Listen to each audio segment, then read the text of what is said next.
अस्सलाम वालेकुम students, welcome my channel.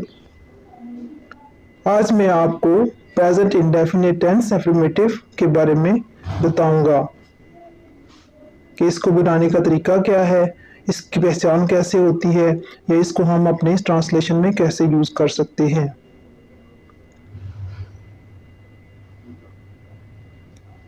तो स्टूडेंट्स, इसकी डेफिनेशन जो होती है सबसे पहले मैं आपको बताऊंगा वो ये है।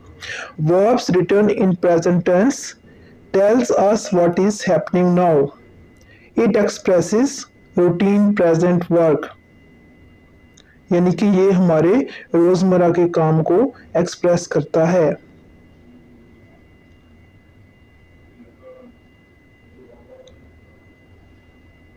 तो अगर हम ये कहें कि इसकी जो है पहचान क्या है उर्दू में, तो इसकी पहचान ये है कि इस फिक्रे के आखिर में ता है, ती है, ते हैं वगैरह आता है।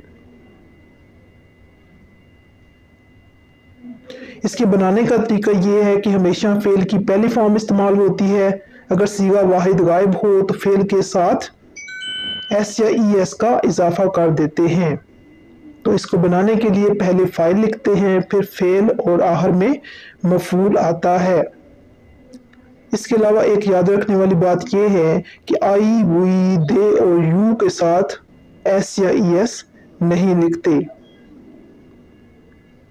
तो स्टूडेंट्स, एक दफ़ा फिर बनाने का तरीका बता दूं तो इसका तरीका ये है कि पहले हम फाइल लिखते हैं, फिर फेल लिखते हैं और आखिर में मफूल आता है। आई, वी, दे और यू के साथ एस या ई एस नहीं लिखते। तो अगर हम इसकी एग्जांपल देना चाहें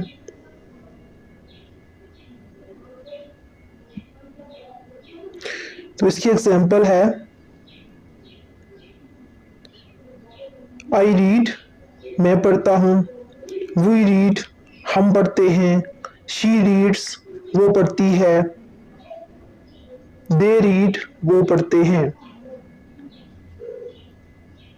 उम्मीद है स्टूडेंट्स आपको इसकी डेफिनेशन, इसके बनाने का तरीका और सारी इसकी एग्जांपल, सारी डिटेल समझ में आ गई होगी। तो नेक्स्ट लेसन के लिए देखते रहिए मेरा चैनल। Thank you.